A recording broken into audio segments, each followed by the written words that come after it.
El sol de la mañana se filtraba a través de los vitrales del gran templo del Fénix, teniendo el mármol blanco con tonos carmesí y dorado. La multitud murmuraba, sus susurros formaban un coro de burlas mal disimuladas. En el centro del pasillo, Alex avanzaba con pasos pesados, los grilles de hierro fríos contra sus muñecas. Cada eslabón tintineaba con un sonido metálico que resonaba en las altas bóvedas. Dos guardias lo flanqueaban, sus armaduras brillaban bajo la luz de las lámparas de maná que flotaban en el aire. Alex no opuso resistencia. Para que había despertado en este mundo hace apenas 3 días, aturdido y confundido, con recuerdos de una vida anterior como ingeniero nuclear en la Tierra. Ahora, arrastrado como un animal al matadero, solo podía observar. El otro se alzaba al final del pasillo, una estructura de obsidiana y oro. Ali estaba ella, Lady Seraphina, vestida con un traje de seda blanca que brillaba con ramas bordadas. Su rostro era hermoso, pero frío como una estatua de hielo. No miraba a Alex, sus ojos estaban fijos en el horizonte, como si quisiera estar en cualquier otro lugar. A su lado, el patriarca del clan Fénix, un hombre de cabello plateado y túnica escarlata, sonría con desprecio. Su nombre era Lord Cassius, y su presencia llenaba el salón con una autoridad aplastante. ¡Alto! Ordenó Cassius cuando Alex llegó al pie del altar. Los guardias se detuvieron, y el patriarca se acercó lentamente. La multitud se caló, expectante. Cassius escupió en el suelo, justo frente a los pies de Alex. Mira esto, basura. Solo serves para engendrar un heredero y limpiar las cuadras. Ni siquiera tienes mana. Eres menos que un insecto. Las risas estallaron entre los invitados. Un hombre gordo con una capa verde se dobló de la risa, su barriga temblaba. Una dama de cabello rizado se cubrió la boca con un abanico, sus ojos brillaban con malicia. Alex no parpadeó. En su mente, calculaba la presión atmosférica del salón. Unos 1013 hectopascals, normal para esta altitud. La temperatura era de unos 32 grados Celsius, comfortable. El aire olía a incienso y sudor. No sentía ira en humiliación. Solo una curiosidad fría y analítica. Este mundo funcionaba con reglas diferentes, pero la física era la misma. El maná era solo otra forma de energía, y él sabía cómo manipularla. No tienes nada que decir. Preguntó Cassius, inclinándose hacia Alex. Su aliento apestaba al vino barato. O eres tan estúpido que no entiendes tu lugar. Alex levantó la mirada. Sus ojos gris se encontraron con los del patriarca, y por un instante, algo brilló en ellos. No era miedo ni sumisión. Era cálculo. Entiendo perfectamente respondió, su voz plana y sin emoción. Cassius entrecerró los ojos, sorprendido por la falta de reacción. Luego, se rió de nuevo. Un perro que habla. Bueno, pero, toma tu regalo de bodas. Sacó un anillo de su bolsillo y lo arrojó al suelo. El anillo rodó, golpeando el mármol con un tintinio, y se detuvo a los pies de Alex. Era una pieza oxidada, con una gema opaca y sucia. Los invitados rieron aún más fuerte. Un anillo de la basura, para un hombre basura. Puntilo. Alex se agachó lentamente, sintiendo el peso de los grilletes en sus hombres. Sus dedos tocaron el metal frío. En el momento en que sus dedos rodaron el anillo, una vibración recorrió su brazo. Era débil, casi imperceptible, pero real. Una corriente de maná residual, atrapada en el óxido y la mujer. Podía sentirla, como una chispa eléctrica en su piel. Su habilidad, esa extraña capacidad que había descubierto el déspota, la fusión controlada, resonó con la energía atrapada. Podía extraerla, comprimirla, usarla. Por primera vez desde que llegó a este mundo, Alex sonrió. No era una sonrisa de alegría, sino de comprensión. Se puso el anillo en el dedo meñique de la mano izquierda. El metal estaba frío, pero la vibración continuaba, constante. Cassius lo observó con desprecio. Bien. Ahora, terminan esta farsa. Volvió a su lugar, y el sacerdote del templo comenzó a recitar las palabras del ritual. Alex apenas escuchaba. Su mente estaba ocupada, trazando planos. El anillo era solo el principio. Si podía sentir maná residual en objetos rotos, entonces podía construir algo. Un horno, un motor, un arma. Las posibilidades eran infinitas. Seraphina pronunció sus votos con una voz monótona, y Alex repitió las palabras sin pensar. Cuando el sacerdote declaró la unión consumada, la multitud applaudios sin entusiasmo. Cassius se a circo de nuevo. La venlo a los cuadras. Que duerma con los caballos. Es su lugar. Los guardias agarraron a Alex por los brazos y lo arrastraron fuera del templo. El sol de la tarde cegó sus ojos, pero no cerró los párpados. Observó el cielo, azul y despejado, y sintió el viento en su rostro. Mientras lo levaban a través del patio empedrado, pasó junto a un carruaje roto, abandonado contra una pared. Las rutas estaban torcidas, la madera estelada. Alex sintió otra vibración, más fuerte esta vez. El carruaje estaba lleno de maná residual. Sonrió de nuevo. Las cuadras no serían su prisión. Serían su laboratorio. Al entrar en el establo, el ola ajeno y estirco lino sus fosas nasales. Los guardias lo impusieron al suelo y cerraron la puerta con un golpe seco. Alex se quedó allí, sentado en la polla, mirando el anillo en su dedo. La vibración era constante, un latido silencioso. Cerró los ojos y se concentró. Podía sentir el maná residual en el anillo, débil pero utilizable. Con un pensamiento, comenzó a extraerlo, canalizándolo a través de su cuerpo. Una pequeña chispa de luz azul parpadeó en la punta de su dedo. Era diminuta, apenas visible, pero era real. Alex abrió los ojos y sonrió en la oscuridad. Esto es solo el comienzo, murmuró para sí mismo. La noche caía sobre la capital, y en las cuadras, un ingeniero nuclear comenzaba a construir su revolución. El amanecer en las cuadras del clan Fénix era un espectáculo de miseria. Alex se despertó con el ola a polla humida y estirco, su cuerpo entumecido por la noche pasada en el suelo de tierra apisonada. Los grillos de metal frío rodeaban sus muñecas, pero ya no lo importaban. Desde que había llegado a este mundo, su mente era un motor implacable de cálculos y posibilidades. Se levantó, sacudiéndose la polla de la ropa raída, y salió al patio.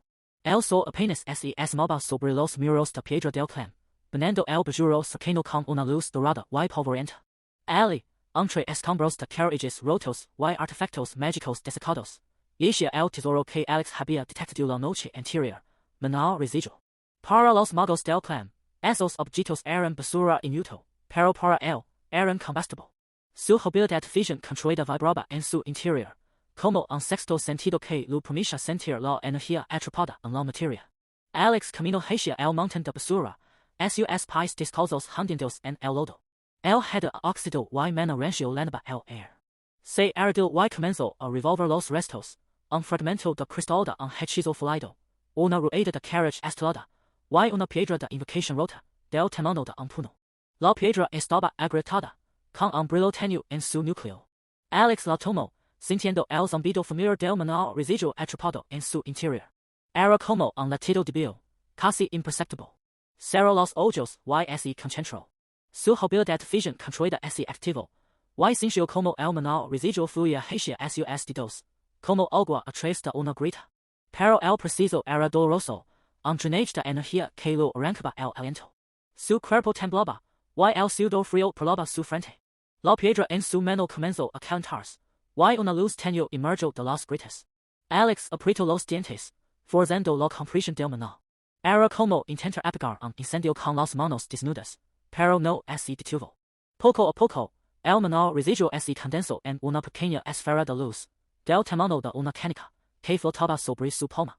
La esfera emitía un zumbido agudo, como un insecto mecánico, y giraba lentamente. Alex abrió los ojos, jadeando. El esfuerzo lo había dejado casi sin fuerzas. Sus brazos colgaban débiles a los costados, y la visión se lo nublaba. Pero la esfera seguía allí, brillante y estable. Era una prueba de que su teoría funcionaba. Podía transformar basura mágica en energía utilizable. De repente, el zumbido se intensificó. La esfera comenzó a vibrar, y Alex sintió una olida de calor. Su corazón se aceleró. Maldición, está inestable, pensó. Intentó disiparla, pero su cuerpo no respondía. La esfera flotó hacia arriba, rozando el techo de polla del cobertizo cercano, y dejó un rastro de chispas. El sonido atrajo la atención de los guardias que patrulaban el perímetro. ¡Ay! ¿Qué estás haciendo? Gritó una voz áspera desde la entrada del patio. Alex giró la cabeza y vio a dos guardias con armaduras de cuero, sus espadas desenvainadas. Sus ojos se posaron en la esfera de luz, YSUS expressions piran de la curiosidad el miedo. El yerno está haciendo brujería. Exclamó el más joven, señalando con el dedo tembloroso. El otro guardia, un hombre barbudo de mirada dura, dijo un paso adelante. Detén eso ahora mismo, o te arrepentirás de ello. Su voz cargada de amenaza. Alex no podía detenerlo. La esfera estaba fuera de su control, alimentándose del manal residual del ambiente. El zumbido se volvió ensordecido, y la luz cegadora. Los guardias retrocedieron, protegiéndose los ojos. Alex cayó de rodillas, agotado, mientras la esfera ascendía lentamente hacia el cielo, diciendo un rastro de humo brillante. ¡Alarma! ¡Alarma! Gritó el guardia barbudo, corriendo hacia la torre de vigilancia. Alex levantó la vista, con el rostro pulido y cubierto de sudor. La esfera se detuvo a unos 10 metros de altura, posando como un corazón de luz. Sabía que si explotaba, podría causar daños catastróficos. Pero también sabía que si lograba controlarla, tendría en sus manos el poder para cambiar su destino. El miedo y la emoción se mezclaban en su pecho mientras los guardias se acercaban, sus espadas brillando bajo el sol de la mañana. El sol de la mañana apenas se filtraba entre las grietas del establo cuando un criado abrió la puerta de un puntapié. Alex levantó la vista del montón de fragmentos de artefactos que había reunido la noche anterior. Todavía sentía el zumbido residual en sus dedos, el eco de aquella esfera de luz que casi lo consume. El patriarca te espera en el patio trasero dijo el criado sin mirarlo a los ojos, escupiendo las palabras como si fueran basura. Dice que tienes una nueva tarea. Alex se puso de pie lentamente, sintiendo cada músculo protestar. No había dormido bien. La imagen de los guardias con espadas desenvainadas colmaba en su memoria. Solo la intervención de Lady Seraphina, que apareció de la nada para ordenarles que lo dejaran en paz, lo había salvado de una muerte segura. ¿Qué clase de tarea? Preguntó, aunque sabía que la respuesta no sería agradable. Verás cuando legues. El patio trasero del clan Fénix era un hervidero de actividad. Criados iban y venían con baldes de agua y secos de grano. En el centro, rodeado por una docena de sirvientes y guardias, estaba el carruaje. O lo que cuidaba de él. Era un vehículo de 4 ruedas, con incrustaciones de plata y madera talada que alguna vez debieran ser hermosas. Ahora, una de las ruedas traseras estaba torcida, el eje principal mostraba grietas profundas, y el cofre que contenía el núcleo mágico estaba abierto, mostrando un cristal opaco y agrietado. El patriarca estaba de pie junto al carruaje, con los brazos cruzados y una sonrisa cruel en los labios. A su lado, Lady Seraphina mantenía una expresión impasible, pero Alex notó un leaf fruncido en sus cejas. Yerno dijo el patriarca, su voz resonando en el patio. Has demostrado ser un inuto con la magia. Pero quizás puedas ser útil de otra manera. Este carruaje se averió durante el viaje de mi hija a la capital. Los magos del clan dicen que el núcleo está muerto. Irreparable. Alex se acercó, examinando el vehículo con ojos de ingeniero. Vio las soldaduras defectuosas, el desgaste desigual en las rutas, la forma en que el cofre del núcleo había sido forzado. No era un accidente. Alguien había sabotado esto. ¿Y qué quieres que haga? Preguntó, manteniendo la voz neutral. Repararlo dijo el patriarca, y una risa ahogada recurrió a los presentes.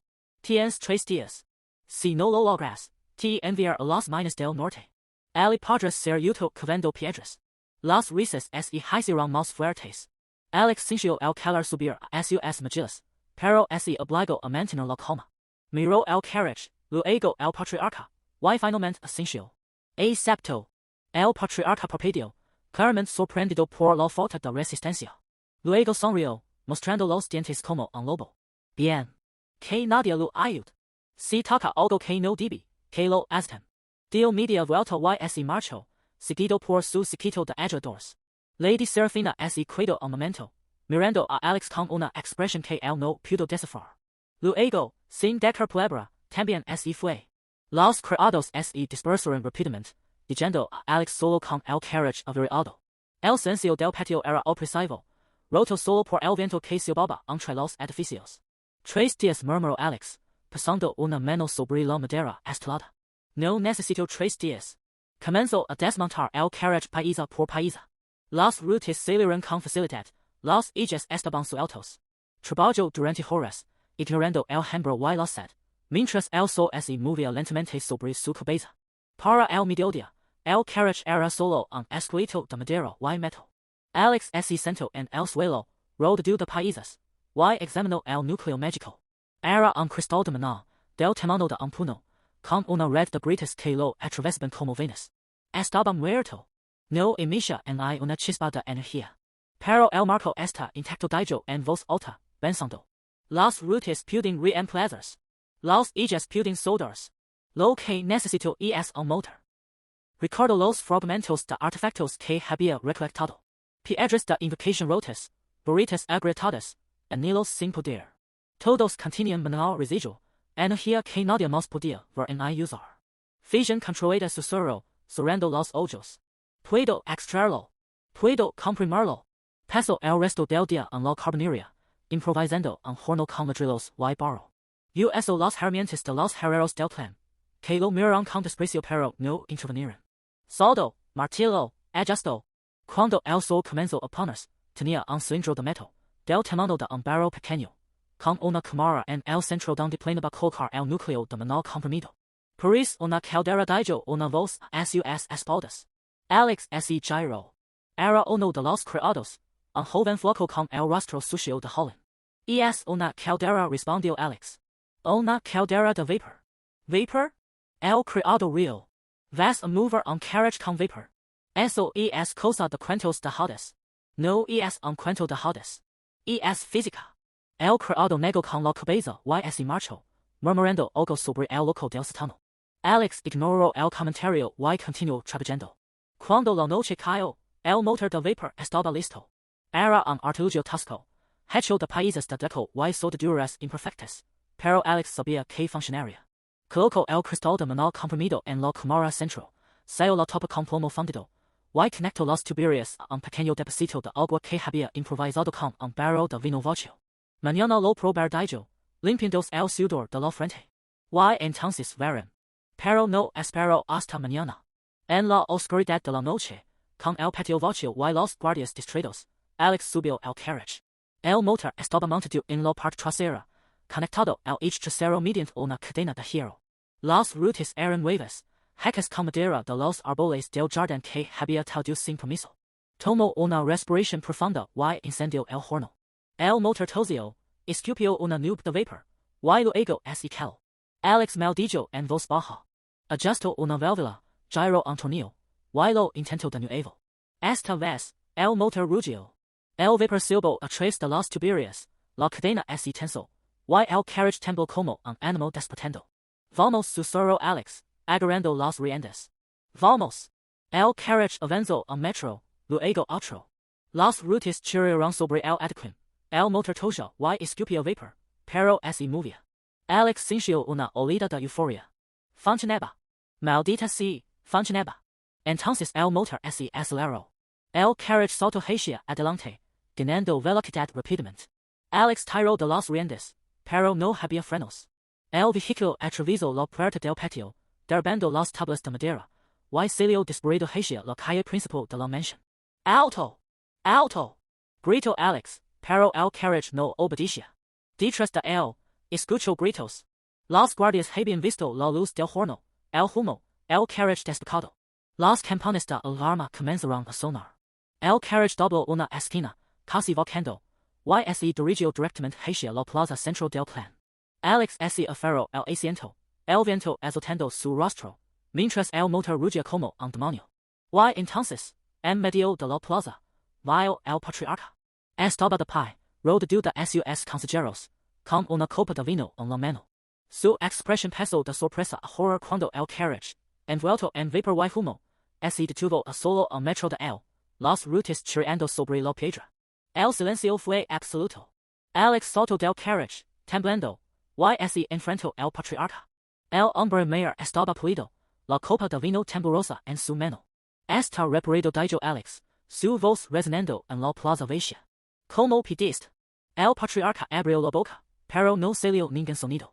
A su alrededor, los consejeros murmuraban, algunos señalando el motor humeante, otros retrocediendo como si el carruaje fuera una bestia salvaje. ¿Cómo? Logró dejar el patriarca.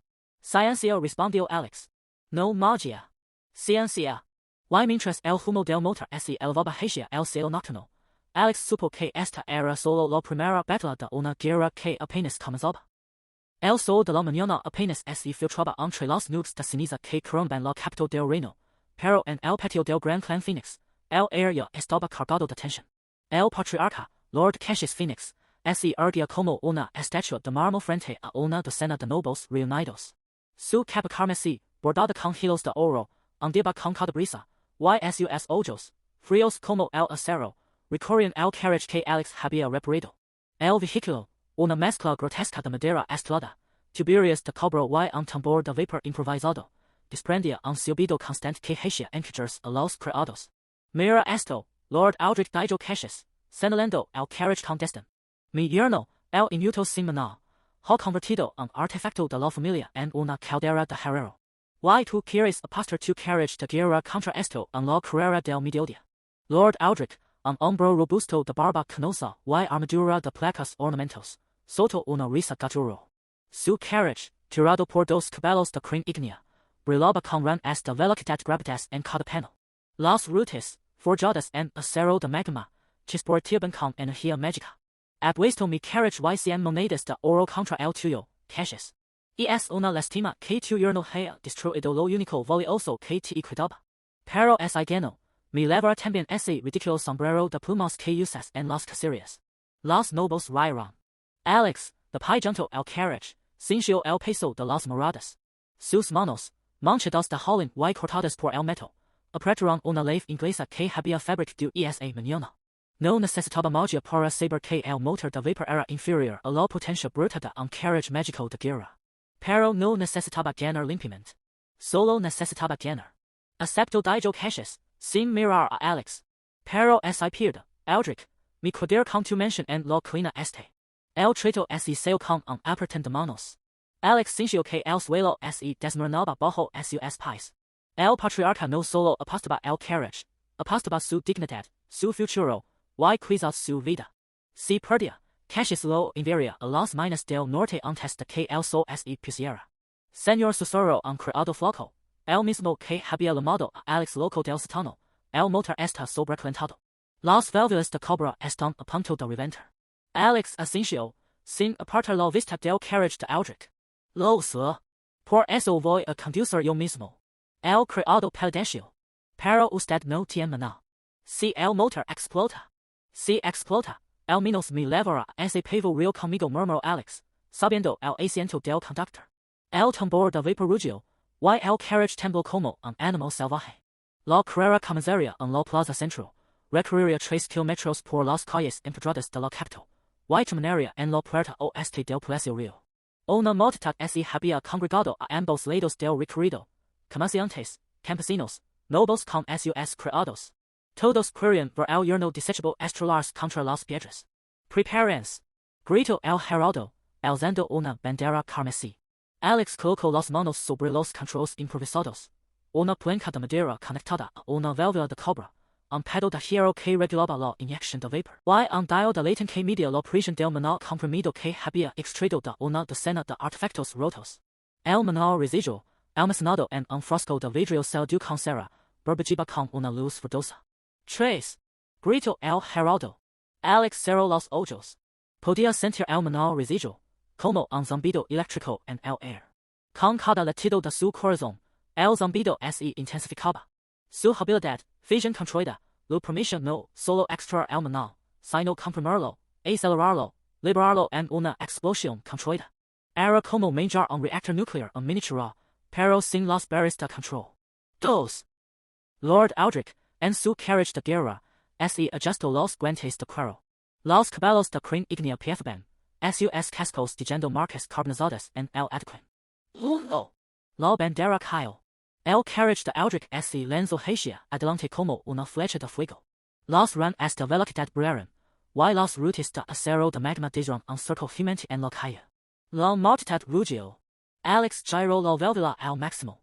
El motor de vapor emitió un chirrido ensordecido, y el carriage dio un salto, casi volcando. Las rutas traseras patinan sobre el empedrado, y el vehículo se desvió hacia la izquierda, estrellándose contra un puesto de frutas. Manzanas y peras volaron por el aire. Maldition. Maldijo Alex, agistando el timon. El carriage indurizo, pero ya había perdido 10 metros. Aldrich se rea, su capa ondeando el viento. Eso es to do, YERNO. Grito caches desde la tribuna, su rostro rojo de ira. Me has hecho quedar un ridículo. Alex ignoró las palabras. En su mente, calculaba la presión del motor, la temperatura del tambor, la cantidad de manal comprimido que quedaba en el frasco. El motor de vapor no podía competir con la magia pura. Necesitaba algo más. Necesitaba sobrealimentar el sistema. Con una mano, rompió el sello de cera del frasco de manal residual. El líquido verdoso brilló. Alex versió la mitad en una pequeña cámara de combustión que había instalado junto al tambor. La cámara, un cilindro de hierro forjado con una válvula de escape, comenzó a vibrar. Fusión controlada susurró Alex, concentrando su voluntad. El manal residual se comprimió, sus moléculas chocando entre sí a velocidades inimaginables. La temperatura en la cámara se disparó, el vapor que salía del tambor se volvió blanco, casi líquido. El carriage dio un tirón violento. Las rutas dejaron de patinar se agarraron al empedrado. La velocidad aumentó, el viento silbando en los oídos de Alex. El motor rugía como un dragón enfurecida. Aldrich miró hacia atrás, sus ojos abriéndose con incredulidad. El carriage de vapor lo estaba alcanzando, su estela de humo blanco y chispas de cobra caliente iluminando la calle. Che? Gritó Aldrich, azotando las riendas de sus caballos ígneos. Las bestias relincaron, sus cries ardiendo con más intensidad, pero el carriage de Alex ya estaba a su lado. Moavad, viejo!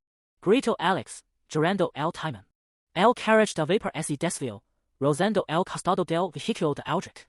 Las chispas volaron, una de las ramas de velocidad se agrietó. La multitud enloqueció. Los campesinos aplaudían, los nobles murmuraban, Cassius se puso de pie, su mandíbula tensa. La meta estaba a solo 200 metros. Alex podía ver la puerta oeste del palacio, con sus arcos de mármol y estandartes ríos. Pero el carriage de Aldrich se adelantó de nuevo, sus caballos ígneos acelerando con un último esfuerzo. No dijo Alex, apretando los dientes. Versió el resto del manal comprimido en la cámara de combustión. La presión se disparó, el tambor de vapor comenzó a deformarse, el metal emitiendo un gemido agonizante. Va a explotar! Gritó el criado flaco desde la tribuna. Alex no escachó. Concentró toda su voluntad en la fusión controlada, forzando el manal residual a fusionarse en una sola explosión de energía. El carriage dio un salto, sus rutas perdiendo contacto con el suelo por un instante. Luego, cayó, la velocidad se duplicó. Aldrich miró hacia atrás, su rostro pálido. El carriage de vapor pesó a su lado como un proyecto, dejando una estela de vapor blanco y chispas de cobra. La meta se acercaba, cada vez más cerca. ¡Gang! Gritó Alex, pero su voz se perdió en el rugido del motor. El carriage cruzó la línea de meta, la multitud estalló en vitas. Pero Alex no celebró. Sintió una vibración extraña, un temblor que recorría todo el vehículo. Miró hacia abajo y vio que el tambor de vapor se estaba agrietando, el metal deformado brillando el rojo vivo. Oh, no murmuró. El carriage explotó. Una nube de vapor blanco y fragmentos de cobra caliente se elevó hacia el cielo, cubriendo la meta. La multitud se dispersó, gritando. Los nobles se protegieron los rostros. Cassius se quedó petrificado, sus ojos fijos en la nube de vapor. Cuando el humo se disipó, Alex estaba de pie en medio de los escombros. Su ropa estaba hecha jirones, su rostro cubierto de hollín, pero estaba iliso. Sostenía una pieza del tambor de vapor en una mano, y en la otra, el frasco vacío de manal comprimido. Gain dijo, su voz ronca pero firme. Lord Aldrich, que había detenido su carriage unos metros, bajo de su asiento, su rostro una mezcla de ira y asombro. Tramposo. Usaste algún artefacto prohibido. Ciencia respondió Alex, soltando el tambor roto. Gain. Ahora, el carriage de guerra y las 100 monedas de oro son míos. Cassius caminó hacia sus pasos lentos y pesados. Su rostro era una máscara de odio y miedo. Miró a Alex, luego a los escombros humeantes, y finalmente a la multitud que murmuraba. La vez el carriage dijo Cassius, su voz apenas un susurro. Pero esto no ha terminado, YERNO. Alex sonrió, una son. El sol apenas se filtraba entre los nubes gris cuando dos guardias del clan Fénix escoltaron Alex hasta la entrada de la carbonería. El ola a Holland y madera quemada golpeó sus fosas nasales como un mazo. El patriarca Caches, desde lo alto de su caballo, en ni siquiera se molesto en mirarlo. Aquí pasarás el resto de tus días, YERNO y muto. Si tu ciencia te hizo ganar una carrera, ahora veremos si puedes hacer algo con basura. Su risa resonó en el patio vacío mientras los guardias se retiraban, diciendo a Alex solo con montañas de carbón y ceniza. Alex respiró hondo. El lugar era un desastre, tecos de paja agujereados, paredes de ladrillo carcomidas por el Holland, y un suelo de tierra apisonada que crujía bajo sus botas. Pero sus ojos, entrenados en la tierra para ver potencial donde otros veían ruinas, comenzaron a brillar. Se arrodilló y recogió un pedazo de tierra negra. El frotarla entre sus dedos, sintió diminutas partículas de maná residual, como chispas eléctricas atrapadas en el carbón. Esto no es basura, murmuró, esto es combustible. Las siguientes horas las pasó inspeccionando cada rincón. Encontró un viejo horno de fundición, oxidado y cubierto de telarañas, junto a una pila de chatarra mágica, varitas rotas, anillos agrietados y fragmentos de piedras de maná que los magos desechaban por considerarlas inservibles. Alex sonrió. Para él, cada pieza era un tesoro. Usando su habilidad fusión controlada, comenzó a extraer el maná residual de los fragmentos. El proceso era lento y requería concentración, sus manos temblaban mientras canalizaba la energía, formando pequeños remolinos de luz púrpura que giraban en sus palmas. El sudor corría por su frente, pero no se detuvo. El mediodía, ya había limpiado un espacio de trabajo. Tomó un trozo de varita rota y lo ató a un engranage de cobre encontrado entre la chatarra. Con golpes precisos, martilló el metal hasta dar forma de válvula. Luego, conectó la válvula a un tubo de hierro que había rescatado de un carriage abandonado. El diseño era primitivo, pero funcional, un horno de fusión rudimentario que comprimiría el maná residual en una reacción en cadena controlada. Si esto funciona, pensó, podré generar suficiente energía para iluminar toda la capital. El sol caía cuando Alex encendió el horno por primera vez. Las llamas, de un color azul eléctrico, brotaron del centro del dispositivo, iluminando la carbonería con un resplandor fantasmal. El calor era intenso, pero Alex lo reguló ajustando las válvulas de maná. El horno zumbaba como un motor gigante, y las paredes vibraban. Por un momento, temió que explotara, pero la reacción se estabilizó. Sonrió, exhausto pero triunfante. Fue entonces cuando escuchó pasos detrás de él. Se giró, listo para defenderse, pero se encontró con los ojos de Seraphina. Su esposa estaba de pie en la entrada, con el vestido manchado de Holland y el cabello desordenado. Lavaba una linterna en la mano, y su expresión era ilegible. ¿Qué haces aquí?, preguntó Alex, con el corazón latiendo rápido. Ella no respondió de inmediato. Caminó lentamente hacia el horno, observando las llamas azules con una mezcla de fascinación y miedo. Luego, susurró, ten cuidado. Sin añadir nada más, dio media vuelta y se fue, diciendo a Alex solo con el zumbido del horno y el eco de sus palabras. Alex se quedó mirando la puerta por donde ella había desaparecido. ¿Por qué no lo había deltado? ¿Acaso sentía algo por él? Sacudió la cabeza. No podía permitirse distractions. Tenía un horno de fusión que perfeccionar, y un REINO que demostrar que la basura de un YERNO podía ser más poderosa que la magia de cualquier arquímico. Se arremangó y volvió al trabajo, mientras las llamas azules bailaban en la oscuridad.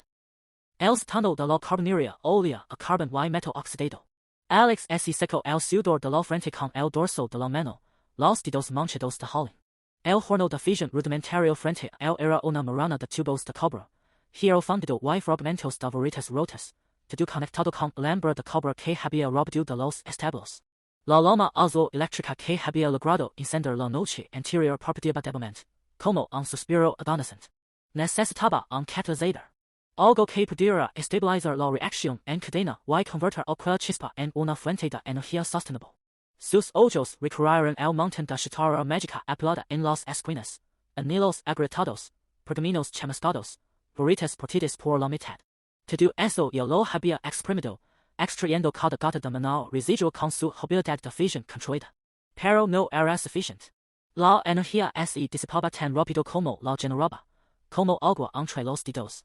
Recordó algo que había visto en el archivo del clan, durante su primera semana. Grimorio de Fuego, Polvoriento y Olvidado, and Estante del Ola Este. Los Servientes lo usaban para encender las chimeneas, pero el libro en su era artefacto de menor puro, capaz de concentrar lomas en un solo punto. Si podía robar un fragmento de sus páginas, tal vez. La idea era absurda. El archivo estaba regido por guardias con varitas de detección de intrusos. Pero Alex había aprendido algo en los últimos días. Los nobles confiaban demasiado en su magia. Subestimaban a quienes no lo poseían. Esa era su ventaja. Espero hasta el anochecer. La luna nueva cubría el cielo, y las antorchas del patio proyectaban sombras alargadas. Vistió una capa negra que había cosido con retazos de tela de seco, y se deslizó por las sombras del pasillo lateral. El archivo estaba en el segundo piso, al final de una escalera de caracol. Los guardias hacían rondas cada 15 minutos, pero había un punto ciego junto a la puerta, donde una estatua de un Fénix de bronce bloqueaba la visión. Alex contó los pasos. 1, 2, 3. Cuando el guardia giró la esquina, él se pegó a la pared, conteniendo la respiración. La armadura del hombre rechinó al moverse. Pasó de largo sin mirar atrás. La puerta del archivo estaba cerrada con un candado mágico, un círculo de ranas que brillaban con luz naranja. Alex sacó un fragmento de varita rota que había impregnado con maná residual, y lo presionó contra el centro del candado. La energía fluyó, confundiendo las ranas. El candado emitió un chasquido y se abrió. Dentro, el archivo olía a pergamino viejo y polvo. Estantes altos se alzaban hasta el techo, llenos de libros encuadernados en cuero. Alex caminó con sigilo, buscando el grimorio de fuego. Estaba en el estante inferior, cubierto de telarañas. Lo tomó con cuidado, sintiendo el calor residual que emanaba de sus páginas. No necesitaba el libro entero. Solo un fragmento. Rasgó una página del centro, la que contenía el símbolo de la loma eterna, un círculo con 3 lenguas de fuego en su interior. El resto del grimorio lo devolvió a su lugar, esperando que nadie notara la foto. De regreso a la carbonería, el corazón lo latía con fuerza. Colocó la página sobre la mesa de trabajo, junto al horno. El símbolo de la loma eterna brillaba débilmente, como si reconociera el maná residual del ambiente. Alex tomó un trozo de carbón y dibujó el mismo símbolo en la superficie del horno, conectándolo con los tubos de cobre. Luego, con manos temblorosas, colocó el fragmento de página en el centro del horno, justo sobre la válvula de cobre. Cerró los ojos y activó su habilidad. La fusión controlada era como un sexto sentido, podía sentir las partículas de maná flotando en el aire, los residuos de los objetos rotos. Los atrajo hacia el horno, comprimiéndolos en un punto minúsculo. El fragmento de página comenzó a brillar. El símbolo de la loma eterna se iluminó, y las lomas azules del horno se intensificaron, volviéndose blancas. Alex sintió el calor en la cara, el olor a ozono llenando el aire. La reacción en cadena se estabilizó. El maná fluía en un circuito cerrado, generando energía sin disiparse. Una sonrisa se formó en sus labios. Lo había logrado. El horno de fusión funcionaba. Pero entonces, una luz cegadora inundó la carbonería. No era la luz del horno, sino algo externo, que entraba por la puerta abierta. Alex se giró, parpadeando. 2 guardias del clan estaban en el hombro, sus varitas encendidas, las puntas brillando con furia. ¡Alto! ¿Qué estás haciendo aquí? Gritó el más alto, un hombre de barba espesa y armadura reluciente. Alex no respondió. Miró el horno, que ahora emitía un zumbido constante, las llamas blancas danzando en su interior. No podía apagarlo ahora. La reacción era autosuficiente. Si intentaba detenerla, podría explotar. Hidaika que te detengas. El guardia avanzó, levantando su varita. Alex dio un paso atrás, buscando algo con que defenderse. Su mano encontró un trozo de tubería de hierro. Lo levantó, listo para golpear. El guardia sonrió, despectivo. Un humano sin magia contra un mago de fuego. Esto será rápido.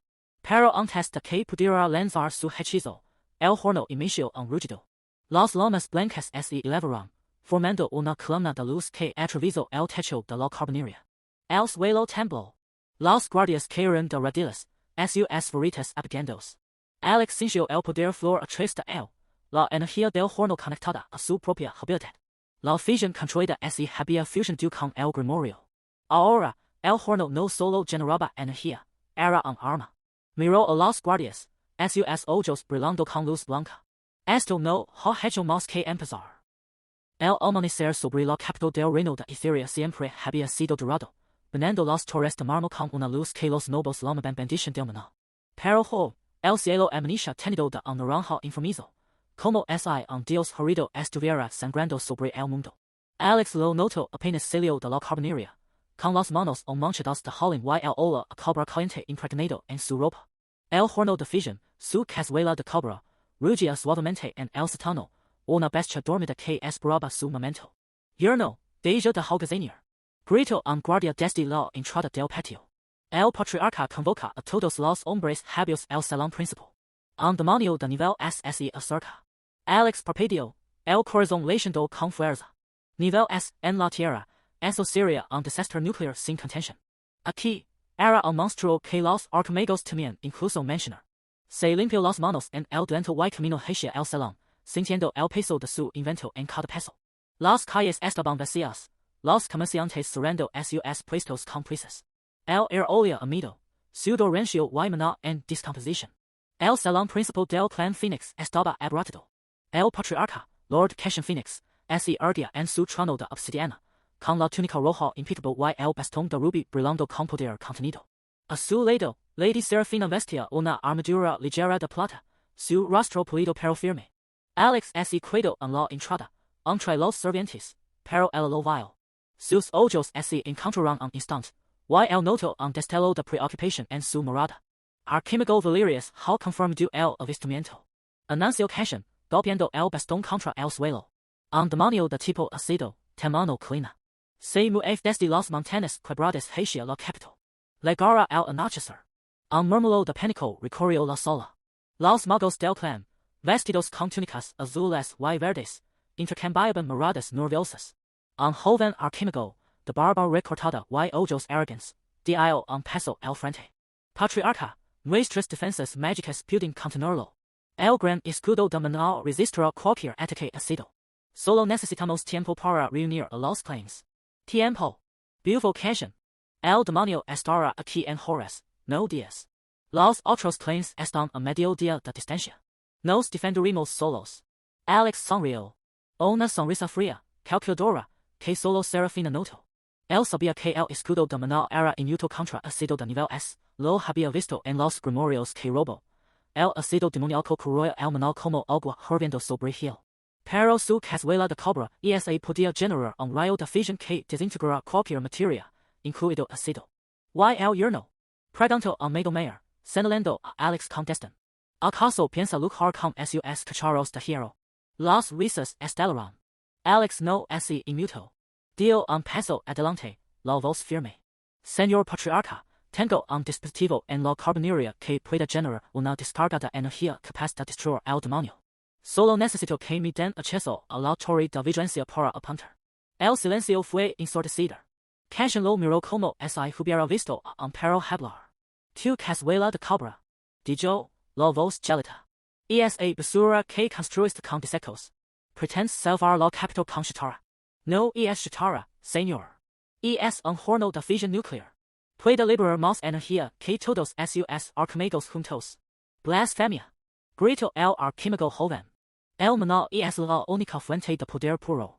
Las herejías tecnológicas no son más que juegos de niños. Seraphina intervino, su voz suave pero cortante. Padre, Alex ha demostrado su ingenio antes. El carriage de vapor ganó la carrera. Tal vez deberíamos. Calid, Heja. Rugió Cashin. No permitir que un advenedizo sin maná decida la estrategia de guerra.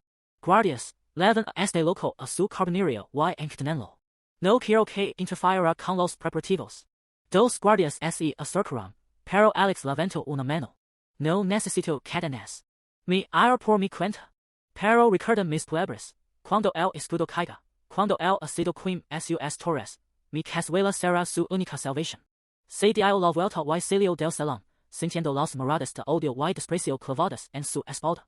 Pero también sintió la de Seraphina, una mezcla de duda y esperanza. Las horas paran lentas en la carbonería. Alex ajustó los conductos de cobra, verificó las válvulas de presión y colocó el fragmento de grimorio en el centro del reactor. La luz naranja del horno bailaba sobre las paredes de piedra, iluminando los garabatos técnicos que había dibujado con carbón. Equations de fusión, diagramas de flujo de neutrones, todo escrito en un idioma que nadie en ese mundo entendería. Afuera, el cielo es oscuro. No era la noche, sino una sombra putrefacta que se extendía desde el horizonte. El demonio había llegado. Alex subió las escaleras de la carbonería hasta el techo, donde había instalado un catalillo de latón. A lo lejos, vio la sueta, una masa amorfa de carne negra y verde, con tentáculos que se arrastraban como raíces podridas. De su cuerpo emanaba un vapor amarillento que caía sobre la ciudad en forma de lluvia ácida. Las primeras gotas golpearon las cúpulas de los templos, y el mármol comenzó a burbujir y derretirse. Los arcángels se alinearon en las murallas, sus bastones elevados al cielo. Un escudo azul brillante se erigió sobre la capital, una cúpula de metal puro que titulaba como una burbuja de jabón. El demonio rugió, un sonido que parecía el crujir de huesos, y lanzó un chorro de ácido contra el escudo. El impacto fue seguidor, una explosión de luz verde que hizo temblar el suelo. El escudo resistió, pero Alex vio las grietas. Finas líneas platidas que se extendían como telarañas. Malditos necios murmuró, viendo del techo. El escudo no durará en 10 minutos. Corrió hacia el horno, las manos temblorosas. Abrió la válvula principal, y el reactor emitió un zumbido grave, como el latido de un corazón mecánico. La aguja de presión subió lentamente. Necesitaba más potencia. Tomó un puñado de escoria mágica del barro y la arrojó el horno. La luz se intensificó, volviéndose blanca, casi líquida. Vamos, vamos, susurró, ajustando los dials. Afuera, un segundo impacto. Este fue más fuerte. El suelo tembló, y polvo cayó del techo. Alex oyó gritos lejanos, el sonido de vidrios rompiéndose. El escudo estaba cediendo. De repente, la puerta de la carbonería se abrió de golpe. Seraphina entró, con la armadura manchada de ácido, el cabello suelto y despeinado. Alex, el escudo se está rompiendo. Los arcángels están cayendo. Valerius está herido. Dijiste que tenías algo. Alex lo miró, y por primera vez vio miedo genuino en sus ojos. No el desprecio distante una noble, sino el terror de alguien que sabe que va a morir. Se dijo, tomando un cable grueso de cobre y conectándolo al horno. Pero necesito que me ayudes. Tienes que subir a la torre de vigilancia y apuntar este catalillo hacia el demonio. Cuando te de la sino, presiona este botón. Lu entregó un pequeño dispositivo de latón con un botón rojo en el centro. Seraphina lo tomó, las manos temblorosas. Y tú, voy a sobrecargar el reactor. Cuando el rayo salga, la carbonería explotará. Tienes que estar listos. No. Dijo ella, la voz quebrada. No puedes. No hay tiempo. Gritó Alex, empujándola hacia la puerta.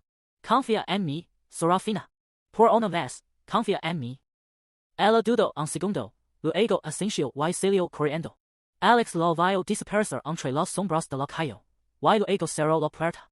Se volvió hacia el horno, que ahora rugía como un dragón encerrado. La aguja de presión marcaba el máximo. El air olía a ozono y a metal fundido. Bien dijo en voz alta, ajustando los últimos parámetros. Ahora demostraros lo que es el verdadero poder. Desde afuera, luego un tercer impacto. Este fue devastador. El escudo se rompió con un sonido de cristal estelado, y la lluvia ácida cayó sobre la ciudad. Alex oyó los gritos de los civiles, el crujir de los edificios al derretirse. Pero él no miró atrás. Su mano se posó sobre la palanca de activación. 3, 2, 1. Presionó. El horno emitió un destello seguidor. Un rayo de luz blanca, pura, atravesó el techo de la carbonería y se elevó hacia el cielo, perforando las nubes de ácido. En la torre de vigilancia, Seraphina giró el catalillo y presionó el botón. El rayo cambió de dirección, disparándose directamente hacia el demonio. El impacto fue apocalíptico. Una explosión de luz y calor que borró el horizonte. El demonio rugió, un sonido que se cortó de repente, y su masa corporal comenzó a desintegrarse, convertida en cenizas radiactivas que llovieron sobre la capital. Alex cayó de rodillas, el cuerpo agotado. La carbonería temblaba, las paredes agrietándose. El reactor estaba a punto de colapsar. Pero él sonrió. Lo había logrado. Entonces, la puerta se abrió. El cielo sobre la capital era un lienzo de ceniza y relámpagos carmesí. El demonio de Nivel es una masa en forma de carne retorcida y ojos violáceos, flotaba sobre las murallas destrozadas. Su risa era un eco de vidrio roto que perforaba los oídos. Los arcángels del reino, 20 figuras envueltas en túnicas doradas y platidas, se alineaban en el gran balcón de la torre del consejo. Sus varas de cristal brillaban con la última reserva de maná natural del reino. El archimago Valerius, un anciano de barba nívea y ojos cansados, levantó su vara. Por el reino. Por la luz. Su voz temblaba, pero su determinación era firme. Los demás lo imitaron, y un coro de hechizos se elevó, rayos de fuego, lanzas de hielo, cortinas de viento cortante. El demonio apenas se inmutó. Sus múltiples bocas se abrieron, y una lluvia de ácido negro cayó sobre los magos. Tres de ellos cayeron de rodillas, sus túnicas derritiéndose, sus gritos ahogados por el silbido del veneno. El patriarca Cashan observaba desde un balcón inferior, su rostro pulido y sus puños apretados. No se detengan. Gritó, su voz rasgando el air. Si can, quimos todos. Los jóvenes magos, aprendices de apenas 15 o 16 años, se apresuraron a ocupar los lugares de los caídos. Sus hechizos eran débiles, chispas comparadas con las llamas de sus maestros. Pero obedecieron. El miedo en sus ojos era palpable, un temblor que recorría sus manos mientras canalizaban maná de sus propios cuerpos, agitándose a sí mismos. Desde la carbonería en ruinas, Alex observaba a través de una grieta en la pared de madera carbonizada. Su rostro estaba sucio de hollín, sus manos vendadas por las quemaduras del reactor. Seraphina estaba a su lado, su vestido desgarrado, pero su mirada fija en la beta. Están muriendo, susurró ella, su voz apenas audible. Los arcángels están agitando su maná. Alex asintió. Podía volar, las varas de cristal se oscurecen, los hechizos se volvían erráticos. El demonio reía más fuerte, sus tentáculos de sombra azotando el air, derribando a dos aprendices que cayeron desde el balcón, sus cuerpos estrellándose contra el adoquín. El patriarca Cashan ordenó a más jóvenes avanzar. Estas, los de la tercera fila. Ahora, los muchachos, algunos con lágrimas en los ojos, levantaron sus varas. Uno de ellos, un chico pelirrojo de apenas 14 años, lanzó un rayo de fuego que se desvió y golpeó una torre cercana. El demonio lo señaló con un tentáculo, y un rayo de oscuridad perforó el pecho del chico. Cayó sin un sonido. Seraphina apretó el brazo de Alex. No podemos cuidarnos aquí. Tenemos que hacer algo. Alex negó con la cabeza. El reactor está inestable. Si lo enciendo ahora, explotará y nos llevará a todos. Pero en sus ojos, una chispa de determinación. Pero si puedo desviar el rayo. El demonio, como si sintiera la resistencia menguante, abrió todas sus bocas y lanzó un rayo masivo de oscuridad directamente hacia la torre del clan Fénix. El has era tan denso que el air a su peso se volvía sólido, los edificios a su alrededor crujían y se desmoronaban. Los arcángels intentaron levantar un escudo, pero sus varas se apagaron, el maná agotado. El patriarca Cashan miró el rayo acercarse, su rostro congelado en una máscara de horror. No. Susurró. Alex, desde la carbonería, giró una válvula del reactor. El núcleo de cobra comenzó a brillar con un resplandor azul verdoso. Seraphina, allegate, dijo con calma. Ella no se movió. No. Si miras, muero contigo. Alex sonrió, una sonrisa triste. Entonces sujeta esto. Lo dio un catalillo improvisado. Lentes de aumento a todos con cuerda. Apuntalo al rayo. Justo antes de que impact. El rayo de oscuridad estaba a segundos de la torre. Los gritos de los magos jóvenes llenaban el air. El patriarca cayó de rodillas, sus manos temblorosas. Perdón. Gritó, pero nadie lo escuchó. Alex giró la válvula por completo. El reactor emitió un rugido, y un rayo de fusión, delgado pero intenso, salió disparado de la carbonería. Seraphina, con manos firmes, ajustó el catalillo. El rayo de fusión impactó de lleno contra el rayo de oscuridad, justo a 50 metros de la torre. La explosión fue cegadora. Una onda expansiva de luz y calor se extendió, derribando a todos en un radio de 100 metros. El demonio chilló, su forma retorciéndose mientras la luz lo envolvía. Pero no desapareció. Se tambaleó, herido, pero vivo. Cuando la luz se disipó, el demonio rió de nuevo, más fuerte, más bolón. Pequeños insectos, rugió, su voz como truenos.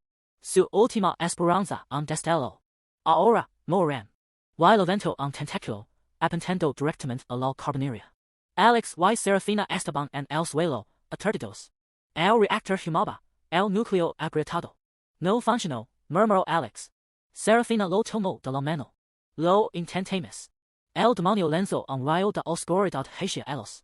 Pero en ese instante, un joven mago, el pelrojo que había quedado antes, ese levantó, su vara rota en la mano. Por el reino. Gritó, y su cuerpo se convirtió en una lámpara de luz, un escudo improvisado que desvió el rayo. El demonio rugió de furia, y un segundo rayo atravesó el joven, que cayó carbonizado. El silencio cayó sobre la capital. El demonio flotaba, victorioso, su risa llenando el vacío. El patriarca Cashan, de rodillas, miró a su alrededor. Cuerpos de magos jóvenes, arcamagos agotados, la torre del clan en ruinas. Y entonces, una voz, débil pero firme, surgió de la carbonaria. Todavía no hemos terminado. Era Alex, levantándose, su rostro ensangrentado, pero sus ojos brillando con una luz que no era magia. Era ciencia. Era furia. El suelo tembló bajo los pies de Alex mientras corría por los pasillos del sótano. El eco de las explosiones arriba resonaba como tambores de guerra, y el aire olía a ozono y ceniza. Cada paso lo aljaba del campo de batalla, pero lo acercaba a su única esperanza, el horno de fusión que había construido en secreto en la carbonaria. Las antorchas de las paredes palpitaban, proyectando sombras danzantes que parecían burlarse de su desesperación. Alex apretó los dientes.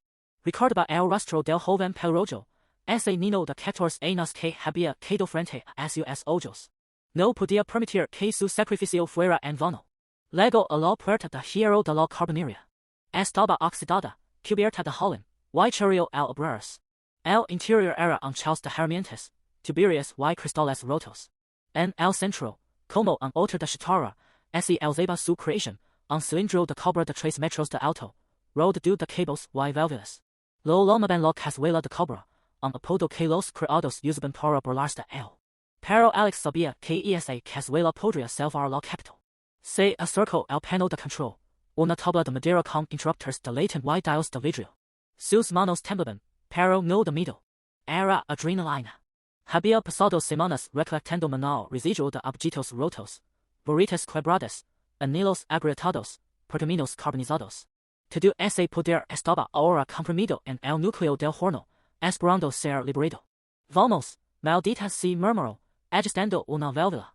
Un silbido agudo escapó del cilindro. El maná residual comenzó a fluir, y el aire se volvió pesado, cargado de electricidad estática. Los cabellos de Alex se erizaron, y sintió un casquillo en la piel.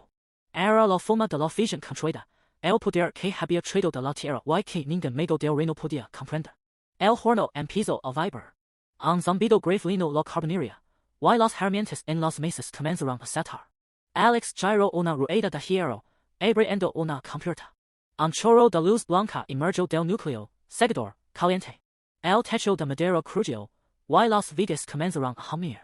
Maldición! Gritó Alex, cubriendo los ojos con un brazo. El calor era insoportable. Las paredes de piedra empezaron a enrojecerse, y el aire se volvió un horno. Pero Alex no podía detenerse. Conectó un tubo de cobre al horno, dirigiendo el flujo de energía hacia un cañón improvisado que había montado en una ventana. Era un simple cilindro de hierro, con una mira de madera y un gatil de cuerda. Pero en su interior, el maná comprimido esperaba ser liberado. Arriba, el rugido del demonio retumbó. Alex sintió el suelo temblar con más fuerza. Sabía que los arcamagos estaban cayendo, que la capital estaba a punto de ser arrasada. No tenía tiempo para pruebas. No tenía tiempo para cálculos. Era ahora o nunca. Ahora! Gritó, apretando el gatillo. El cañón escupió un rayo de luz blanca. Era tan brillante que Alex tuvo que cerrar los ojos. El sonido fue ensordecido, un trueno que partió el cielo, seguido de un silbido agudo que hizo vibrar los dientes. El rayo atravesó el techo de la carbonaria, derritiendo las vigas y abriendo un agujero fumante hacia el exterior. Alex abrió los ojos. A través del agujero, vio el cielo nocturno, iluminado por el resplandor del rayo. El demonio, una masa negra de tentáculos y ojos rojos, se cernía sobre la capital. Pero ahora, un punto de luz blanca se dirigía hacia él, imparable. El rayo impactó. El demonio soto en el herido que sacudió los cimientos de la ciudad. Alex vio como la luz blanca perforaba la oscuridad, destruyendo los tentáculos, quemando los ojos. El demonio se retorció, tratando de escapar, pero el rayo lo seguía, alimentado por el maná residual que Alex había acumulado. ¡Sss! Gritó Alex, apretando los puños. Toma eso, maldito. Pero la alegría duró poco. El horno comenzó a sobrecalentarse. Las válvulas silbaban, y el cabra del cilindro empezó a brillar el rojo vivo. Alex miró los dials, la presión estaba subiendo demasiado rápido. Si no detenía el flujo, todo explotaría, levándose la carbonería y media manzana con ella. No, murmuró, girando frenéticamente las válvulas. Pero no funcionó. El maná residual era demasiado volátil. Alex sintió el calor en la cara, vio como el techo comenzaba a derretirse. Las llamas lamían las vigas, y el humo llenaba la habitación. Tosió, sintiendo el sabor a ceniza en la boca. Maldición, repitió, golpeando el panel de control. Y entonces, una mano lo agarró del hombro. Alex se giró, listo para pelear, pero se encontró con los ojos de Seraphina. Estaba pálida, con el cabello desordenado y manchas de hollín en el rostro. Pero sus ojos brillaban con determinación. Alex, gritó, por encima del rugido del horno. Tienes que salir de aquí. No puedo, respondió él. Si apago el horno ahora, el demonio se recuperará. Pero si no lo apagas, moriremos todos. Alex miró el horno, luego el cañón, luego el agujero en el techo. El rayo seguía impactando el demonio, pero la luz blanca comenzaba a debilitarse. El horno temblaba violentamente, y las gritas aparecían en el cilindro de cabra. Dame un minuto dijo Alex, con la voz rota. Solo un minuto más. Seraphina lo miró, y por un momento, Alex vio algo en sus ojos que no había visto antes, respeto. Asintió, y se puso a su lado, ayudándolo a ajustar las válvulas. Entonces, vamos a hacer que este minuto cuente dijo ella. El horno rugió. El rayo se intensificó. Y el demonio, en el cielo, comenzó a desintegrarse. El rayo de luz blanca atravesó el cielo nocturno como un puño divino. El demonio de Nivel es una masa amorfa de escamas negras y ojos carmesí, rugió cuando él impactó su pecho. La carne se desgarró, exponiendo un núcleo pulsante de energía oscura. Alex, de pie en la entrada de la carbonería, sintió el calor del horno de cabra a su espalda, vibrando como un corazón mecánico. Sus manos, empoladas y temblorosas, sostenían el mango improvisado del cañón. El sudor se mezclaba con el hollín en su frente, y el olor a metal fundido llenaba sus fosas nasales. Mantén la presión, gritó Seraphina, arrodillada junto al horno. Sus manos, envueltas en lomas azules, canalizaban maná hacia las válvulas de cabra para evitar que explotaran. Su vestido de seda estaba rasgado, y una línea de sangre corría desde su sien hasta su mandíbula. Alex no respondió. No podía. Cada fibra de su ser estaba enfocada en mantener el rayo estable.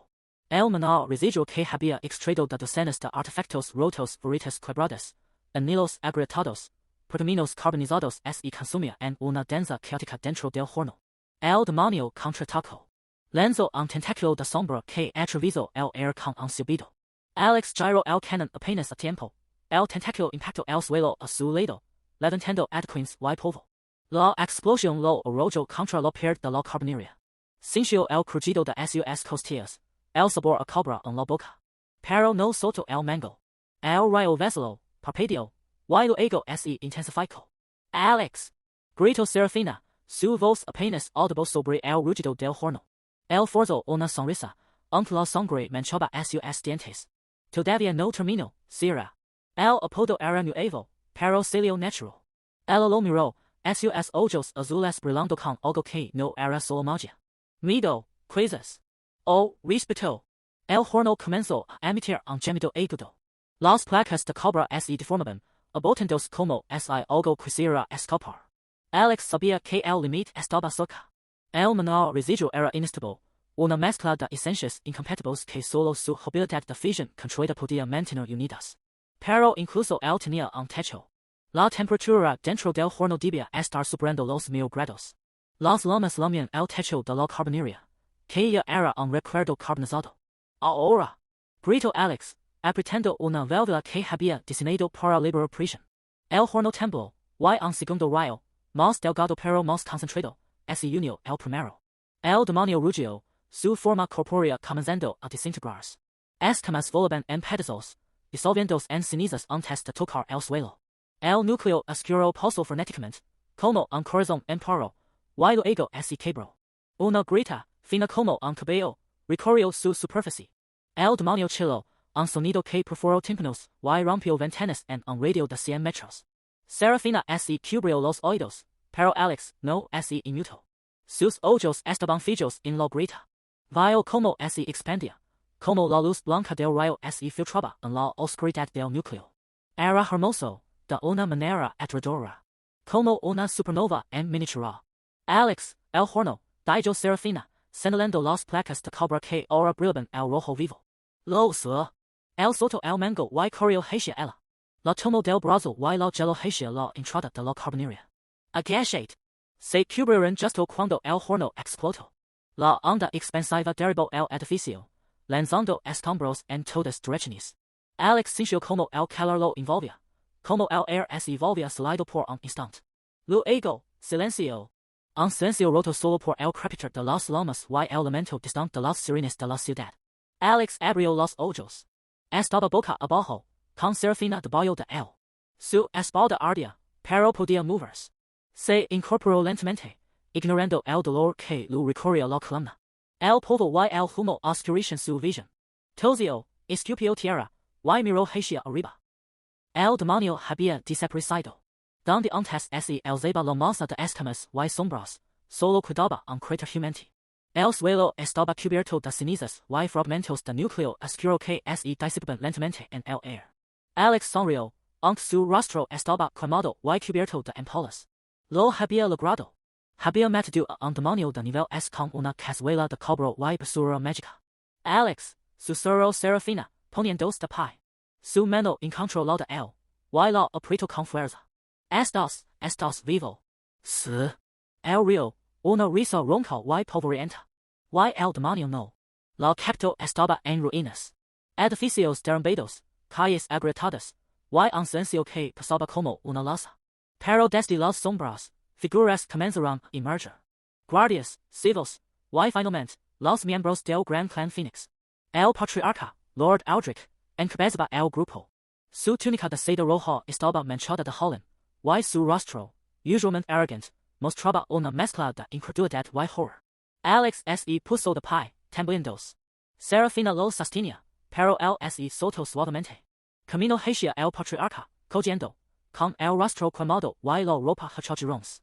El humo lo envolvía como un manto, y la luz del amanecer, que comenzaba a tener el cielo de naranja, lo bañaba en un resplandor sobrenatural.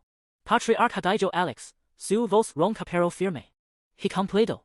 Lord Aldrich lo miró fijamente. Sus ojos recorrieron las quemaduras, las ampollas, la sangre.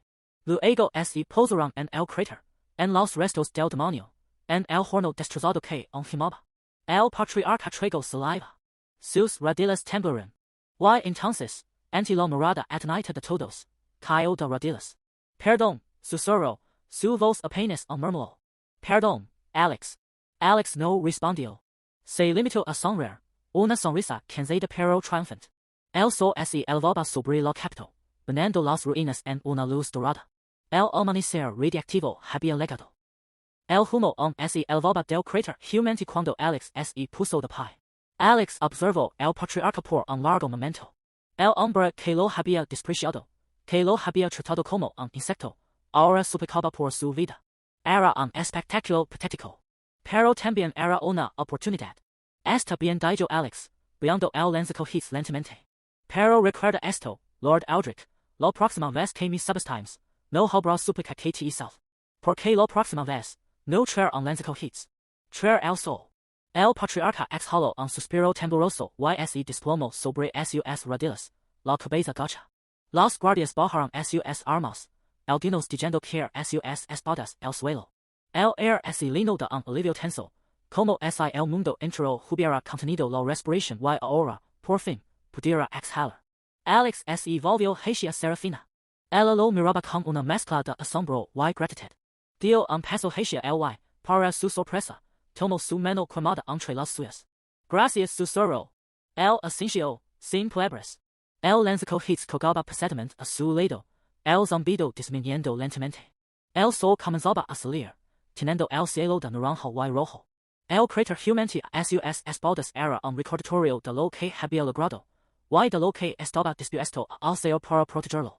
Pero mientras observaba el amanecer, una pregunta persistía en su mente: ¿cuánto tiempo pasaría antes de que el patriarca volviera a traicionarlo? Y cuando eso sucediera, estaría listo para usar el arma final. El humo acre del lenzico hits envolvía el patio, mezclándose con el olor a ozono y pólvora mágica. Alex, con el brazo tembloroso y el pecho envuelto en vendajes quemados, bajó lentamente el arma improvisada. El cañón de cobra, caliente, chisporeteaba con diminutas descargas de maná residual.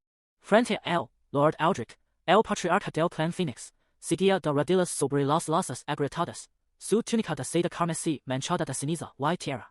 Sus ojos, antes llenos de desprecio, ahora reflejaban un terror apenas contenido, mezclado con una chispa de incredulidad.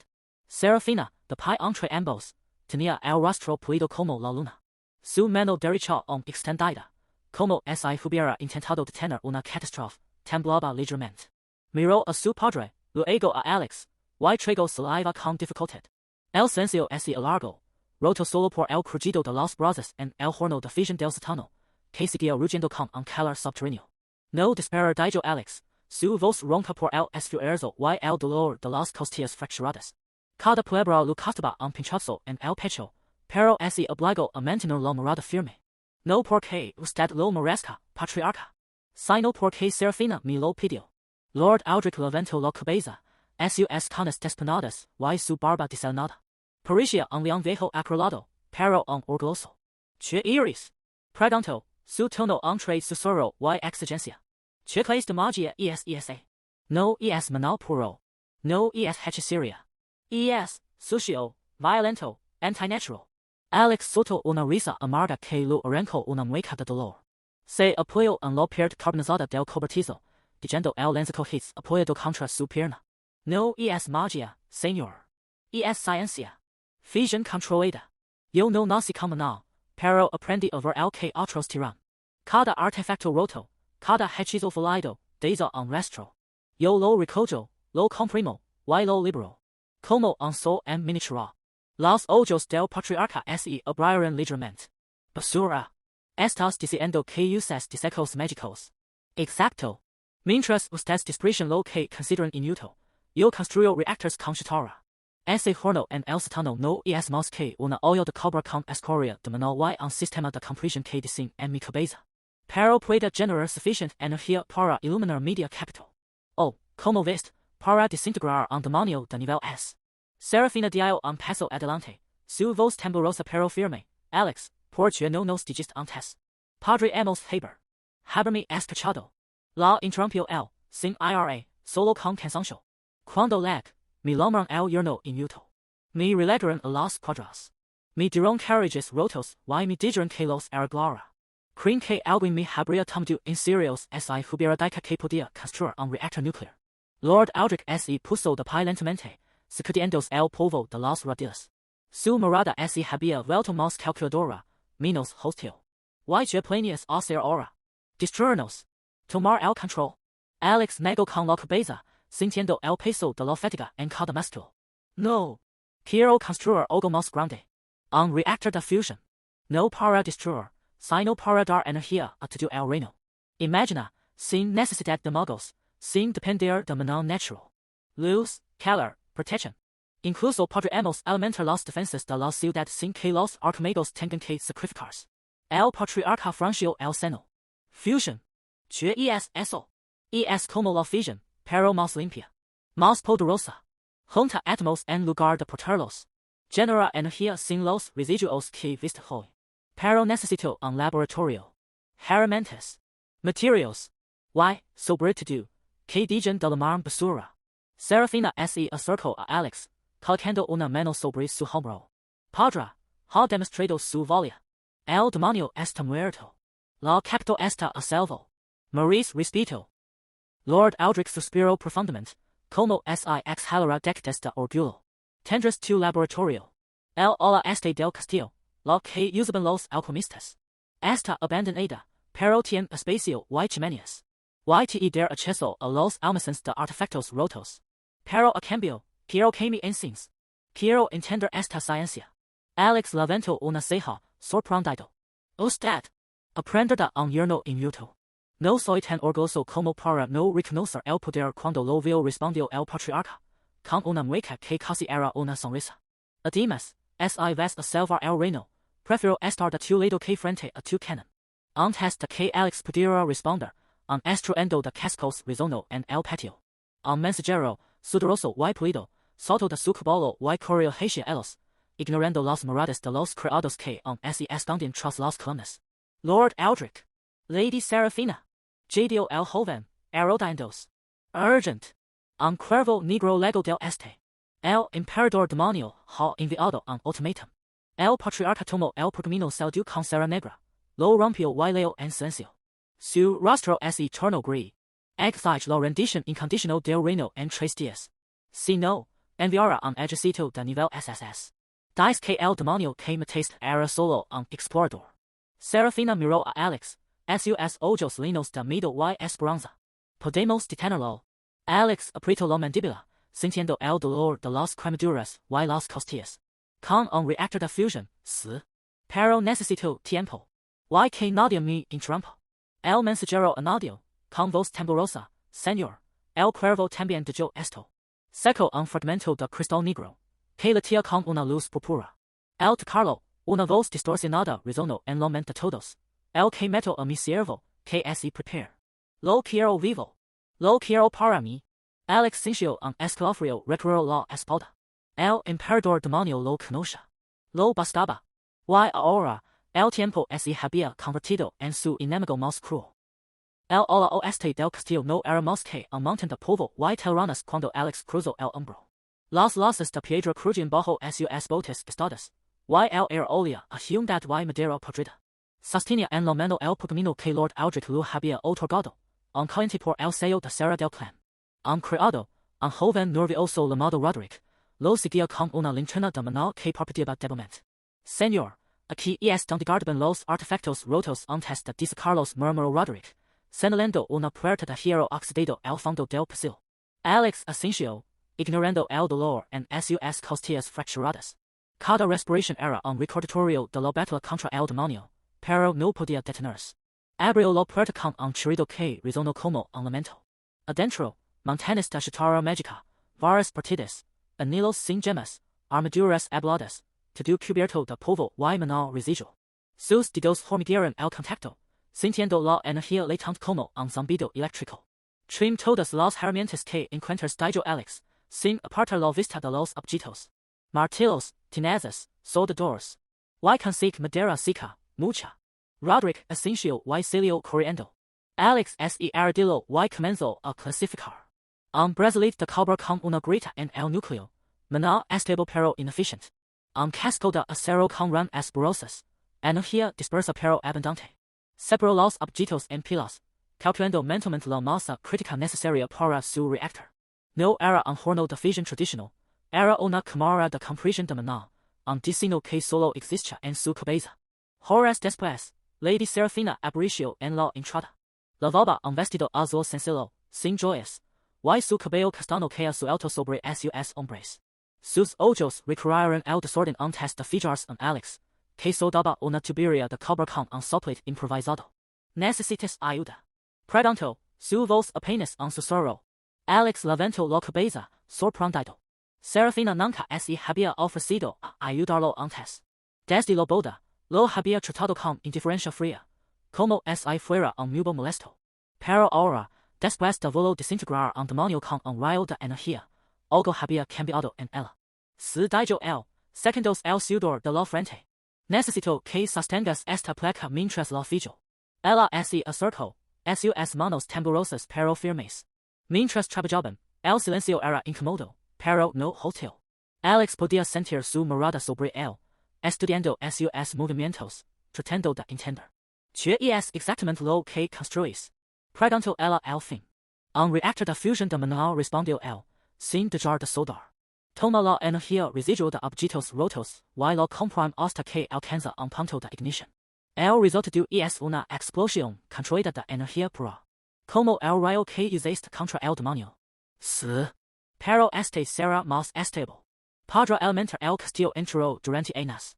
Seraphina guardó silencio, pero sus ojos brillaban con una mezcla de asombro y respeto.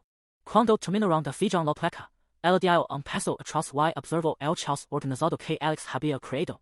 Tuberías de cobre que se entrelazaban como venas, un núcleo de hierro forjado en el centro, y docenas de artefactos rotos apilados alrededor, listos para ser desmantelados. Los criados hablan de ti dijo ella, en voz baja. Dicen que eres un loco, pero que tus invenciones funcionan. Algunos incluso dicen que eres un hero. Alex soltó una risa amarga. Un hero que aún tiene que demostrar su valor. Tu padre solo me dio este laboratorio porque no tiene otra opción. Si fallo, me echará a los lobos. No valores dijo ella, con una firmeza que lo sorprendió. Lo que hiciste. Eres más poderoso que cualquier mago que conozco. Alex lo miró, buscando burla o condescendencia, pero solo encontró sinceridad. Por primera vez, sintió que alguien en este mundo lo vea como algo más que basura. El trabajo continuó hasta el anochecer.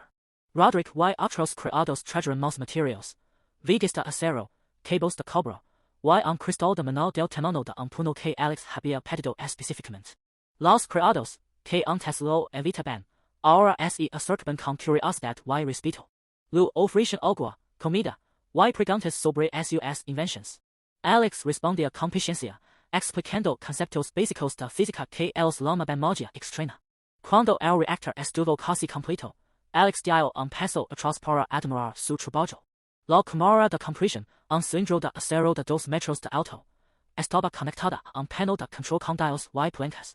En el centro, el cristal de maná brillaba débilmente, listo para ser cargado. Mañana lo probaremos, dijo Alex, limpiándose las manos en el pantalón. Seraphina asintió, pero su mirada se desvió hacia la ventana. Afuera, la luna llena iluminaba el patio del castillo, proyectando sombras largas y oscuras. Algo se movió entre los árboles, una silueta que desapareció tan rápido como apareció. ¿Viste eso? Preguntó ella, su voz tensa. Alex se acercó a la ventana, entrecerrando los ojos. No vio nada, pero sintió un escalofrío recorrer su espalda. El maná residuo en el aire vibraba, como si algo lo estuviera perturbando. SPS murmuró. El emperador demonio quiere saber qué estoy haciendo. ¿Cómo lo sabes? Porque si yo fuera él, también quería saber, dijo Alex, volviéndose hacia el reactor. Pero no importa. Cuando termine esto, no importará lo que sepa. Seraphina lo miró, y por un momento, vio algo en sus ojos que no había visto antes, determinación fría, mezclada con un toque de locura. Era la mirada de un hombre que había estado al borde del abismo y había decidido saltar. Descansa, dijo ella, colocando una mano sobre su hombro. Mañana será un día largo. Alex asintió, pero no se movió. Se quedó frente al reactor, escuchando el zumbido de la energía acumulándose en su interior. Afuera, en las sombras, el espía del emperador demonio sonrió y se desvaneció en la noche, llevando consigo la información que cambiaría el caso de la guerra. La noche envolvía el ala oeste del castillo del clan Fénix como un manto de terciopelo negro. Alex ajustó los últimos cables del reactor de fusión de maná, sus dedos manchados de grasa y sudor. El dispositivo, un cilindro de cobre y hierro forjado con ranas improvisadas, zumbaba suavemente en el centro del laboratorio. Las antorchas de las paredes palpitaban, proyectando sombras danzantes sobre los estantes llenos de artefactos rotos que Alex había recolectado. Lady Seraphina estaba junto a la puerta, su cabello plateado brillando bajo la luz tenue. Lavaba una túnica de cometa ligera, y sus ojos violetas escaneaban el exterior a través de una ventana estrecha. Alex, he visto algo moverse en los jardines. No es un criado, dijo en voz baja, su tono tenso. Alex levantó la vista, sus ojos cansados pero alertas. Podría ser un animal. Los gatos salvajes rondan por aquí. No. Era demasiado grande.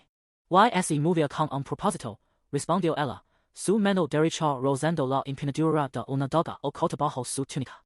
Alex dejó caer la leve inglesa y caminó hacia una mesa donde descansaba un dispositivo extraño, una caja de madera con una aguja de metal que giraba erráticamente.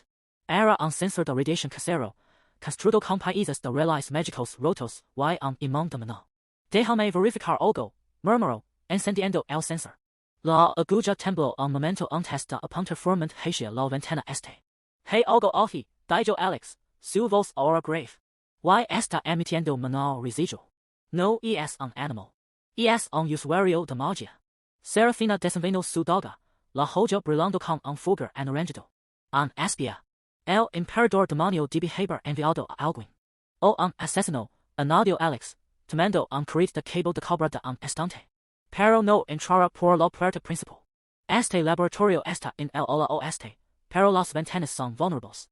Rápidamente, Alex comenzó a tender el cable a lo largo del marco de la ventana, conectándolo a una batería de maná que había construido con escoria de artefactos.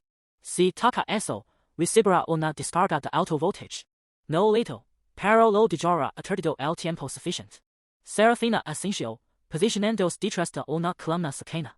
Yo lo rematar si es necesario. El silencio es largo. El zumbido del reactor llenaba el air, mezclándose con el crujido de las antorchas. Alex pegó su oído a la pared, escuchando. Nada. Solo el viento. De repente, un crujido seco vino desde la ventana. La aguja del sensor giró violentamente, apuntando directamente al marco. Alex apretó el interruptor de la batería. Un chispazo azul recorrió el cable, y un grito ahogado resonó desde afuera. Una figura encapuchada cayó al suelo, convulsionando su capa humante. Alex y Seraphina se movieron al unísono. Seraphina saltó por la ventana, atrasando silenciosamente, mientras Alex corría hacia la puerta del laboratorio, rodeando el edificio. Cuando llegó al otro lado, encontró a Seraphina de pie sobre el espía, su daga presionada contra su garganta. El espía era un hombre delgado, de piel grisácea y ojos amarillos, claramente un demonio menor. Su boca sangraba, y sus manos temblaban por la descarga. No esperaba un yerno humano, jadió. ¿Quién te envió? Preguntó Seraphina, su voz fría como el acero. El espía sonrió, mostrando dientes afilados.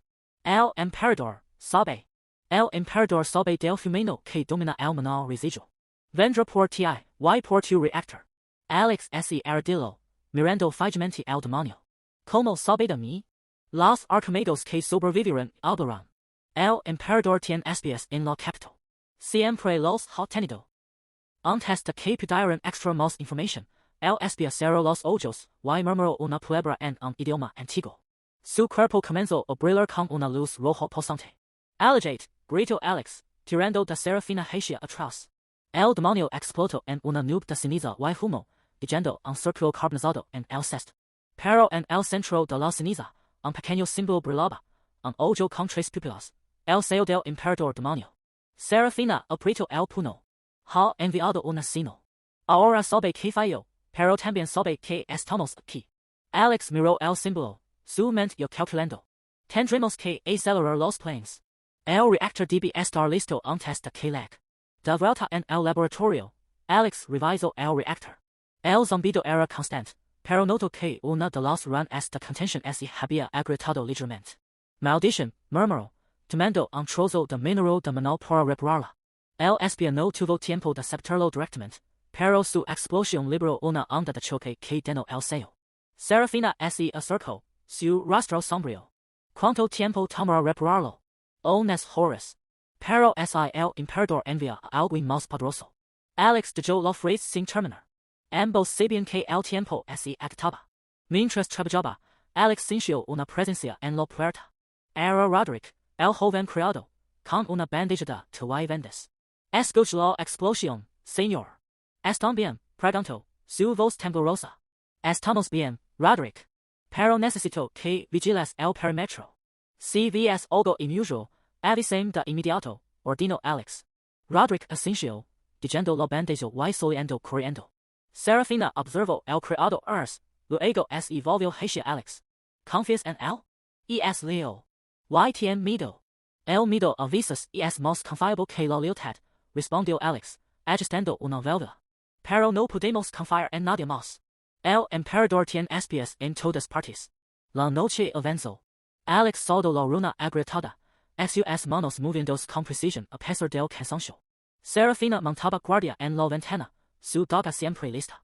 El reactor comenzó a brillar con una luz azulada, el menor durando en su interior como un pequeño sol. Finalmente, cuando el amanecer tenía el horizonte de naranja, Alex dio un paso atrás. Está listo. Pero la primera prueba será peligrosa. Podría fallar. No fallará, dijo Seraphina, su voz firme. No después de todo lo que has hecho. Alex lo miró, viendo un destello de admiración en sus ojos. Pero antes de que pudiera responder, un estruendo sacudió el castillo. Gritos y choques de metal llegaron desde el patio principal. Seraphina palideció. El ataque. Ya está aquí. Alex apretó los dientes, su mano sobre el interruptor principal del reactor. Entonces es hora de demostrar de que está hecho este YERNO desechable. El cielo sobre la capitol se rasgó como un pergamino cremado. Del centro de la grita, una figura emergió lentamente, bañada en lomas negras. Era el emperador demonio, una sueta de 15 metros de altura con cuernos retorcidos que brillaban como obsidiana fundida. Su piel, escamada y gris, parecía absorber la luz del sol. Detrás de él, una horda de demonios menores y guerreros de nivel descendió como langostas, llenando el horizonte con un rugido ensordecido. En el castillo, los arcángeles sobrevivientes temblaban. El patriarca del clan Fénix, desde su balcón, apretó los puños. Maldito sí. Así que el emperador viene personalmente. Sus ojos se posaron en la carbonería, donde Alex trabajaba sin descanso. Alex no necesitaba mirar al cielo para saber lo que se avecinaba. Los sensores de radiación que había instalado en el perímetro del laboratorio chillaban como ratas asustadas. El reactor de fusión, una esfera de cobre y ranas de contención improvisadas, vibraba con una energía que hacía crujir los dientes. Había pasado toda la noche ajustando las válvulas del maná residual, usando su fusión controlada para comprimir cada gramo de energía disponible. Lady Seraphina entró corriendo, su vestido manchado de hollín. Alex, el emperador. Lo sé. Él no levantó la vista de los medidores. ¿Cuánto tiempo tenemos? Minutos. Tal vez menos. Ella se acercó, su mano rozando su hombro. Los arcángeles ya están cayendo. El patriarca. El patriarca puede esperar. Alex giró una válvula, y un silbido agudo llenó la habitación. Este reactor no está diseñado para esto. Es un prototipo. Pero si lo sobrecargo. ¿Qué pasará? Preguntó Seraphina, su voz temblorosa. Explotará. Alex sonrió, una mueca cansada. Pero primero, lanzará un rayo de fusión que podría barrer a ese demonio. Ella lo miró, los ojos llenos de una mezcla de miedo y admiración. ¿Estás seguro? No. Él se puso de pie, sus manos manchadas de grasa y carbón. Pero es lo único que tenemos. Afuera, el emperador demonio alzó un brazo, y una esfera de fuego negro comenzó a formarse en su palma. Los demonios menores rugieron, avanzando hacia las murallas del castillo. Los arqueros mágicos dispararon flechas encantadas, pero estas se desintegraron al contacto con la oscuridad. Alex caminó hacia el centro del laboratorio, donde un cañón improvisado de cobre y hierro apuntaba al techo. Había perforado un agujero en el tejado esa mañana, justo debajo de la trayectoria del emperador. Conectó los cables al reactor, sintiendo el calor que irradiaba la esfera. Seraphina, aligate. Su voz era firme. Ella negó con la cabeza. No me ir. Entonces agarrate. Alex colocó sus manos sobre los controles, un panel de ranas y dials que él mismo había diseñado. Tomó una respiración profunda. Fusión controlada. Activación al 100%. El reactor comenzó a brillar. Un zumbido grave se elevó, haciendo vibrar los dientes de Alex. Las ranas de contención se iluminaron, y el maná residual dentro del reactor empezó a comprimirse, a fusionarse, a liberar una energía que parecía querer destruir el mundo. En el cielo, el emperador demonio lanzó su esfera negra. Esta cayó como un meteorito, directo hacia el castillo. Los arcángeles gritaron, intentando levantar un escudo, pero el poder era demasiado. Alex apretó un botón. Un rayo de luz blanca, cegadora, surgió del cañón. Atravesó el techo y se elevó hacia el cielo, recto como una lanza divina. El calor era tan intenso que el aire a su alrededor se distorsionó. El rayo impactó la esfera negra, y por un instante, el mundo se congeló. Luego, la explosión. El sonido fue ensordecido, un trueno que sacudió los cimientos de la ciudad. La luz blanca se expandió en un círculo, barrendo a los demonios menores en una onda de choque.